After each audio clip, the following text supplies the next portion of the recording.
Live Social. Welcome back amici di Radio Canale Italia, qui su Live Social. Hai visto? Sono Francesco, ridiamo perché ormai ci conoscete, insomma questa coppiata qua sta cercando di raccontarvi un po' come si può imparare l'inglese. Io timidamente mi sono buttato un po' stavolta. Bravissimo. Grazie, e adesso l'ho buttata lì e ti chiedo anche un po' com'era la mia pronuncia. Andava bene? Andava bene, ecco, finalmente. Ecco, questo forse è il sorriso che mi stavi un po' annunciando prima, che mi stavi giustamente, no, fuori onda, raccontando un po' che studiare l'inglese, insegnare l'inglese non è solo, insomma, imparare una lingua, è proprio il fatto di avere questa competenza, di avere questa sicurezza. Sì. E credo che un passo molto importante sia quello della pronuncia, vero? Che è un po' un tasto dolente per gli italiani, tra le altre cose.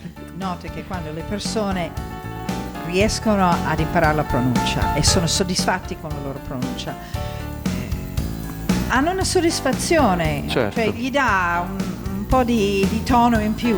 E diciamo che è quella parte che si vede, no? È quella, Sì. è quella parte che percepisci come un bel successo. Sì. E allora senti, io so che per insegnare la pronuncia inglese si può partire dalle coppie minime. Sì. Hai voglia di raccontarci un po' che cosa sono? Allora, le coppie minime in inglese sono, adesso dopo lo dico.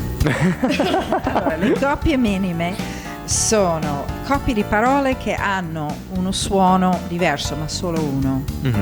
Quindi, per esempio, sit and seat. Ok. Allora, si può sviluppare la pronuncia anche autonomamente, perché sull'internet ci sono tantissimi siti che hanno coppie minime.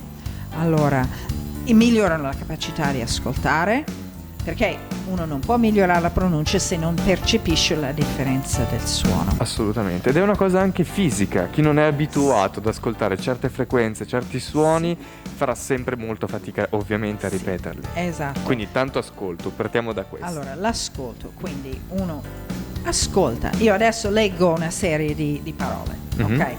Free, three, questa è la famigerata TH. Sink, think.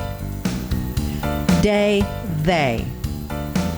Hat, at. Questo è l'H. Questo è devastante, diciamo che sì. Allora, cosa si fa qui? Si ascolta molto bene. Magari ci si può anche registrare.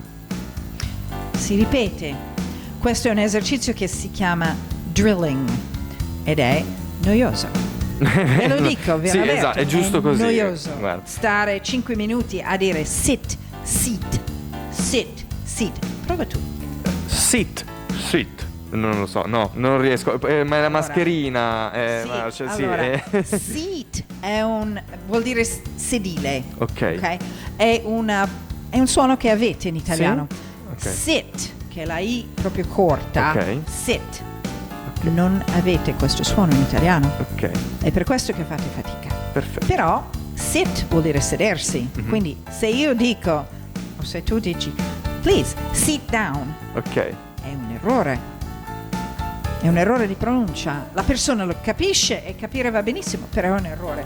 Quindi è molto importante magari trovare un sito. Io sto preparando una pagina delle coppie minime, Perfetto. or minimal pairs in English, che così potete venire dal mio sito in Esatto. pratica. Quindi in sostanza le coppie minime sono delle parole o comunque dei significanti molto simili che ci possono permettere di avere un confronto un pochino tra i vari suoni. Hanno suoni simili, ma significati del tutto diverso. Certo. Per esempio, pitch è il campo da calcio, Ah, peach e la pesca. è la pesca. Quindi, Ma la insomma, pesca che si mangia. Assolutamente. Assolutamente, Sì. quindi insomma anche qui insomma si tratta di pratica però Si e tratta soprattutto di pratica. L'inglese, la pronuncia specialmente, è uno sport. Mhm. Non si può a definire. livello agonistico tra l'altro A livello quelle che- agonistico, esatto, sì, questo certo. diciamo che davvero richiede uno sforzo in più, però appunto come dicevamo prima arrivano grandi soddisfazioni Grandissime soddisfazioni, veramente. E tutti sono capaci. tutti possono farlo. Assolutamente. Tra l'altro ne abbiamo già parlato sul fatto che ci si possa davvero approcciare all'inglese senza troppi timori. Come? Sì. Andatelo a scoprire un po' nella nostra vecchia intervista. La trovate su Live Social Radio, su Facebook, Instagram e YouTube, e ovviamente anche sui contatti social di Marsha, su Facebook Burdick Communications, su LinkedIn Marsha Burdick e sul sito www.burdickcommunications.com. A questo punto, Marsha, ci vediamo alla prossima. Io intanto mi esercito un pochino perché si è sentito che forse ho bisogno ancora un po' di lavoro. Va bene così. Va benissimo così, ma si può sempre migliorare. A questo punto ci vediamo tra poco, il tempo di un Ciao. paio di coppie minime, torniamo subito. Ciao! Ciao, ciao. Live Social.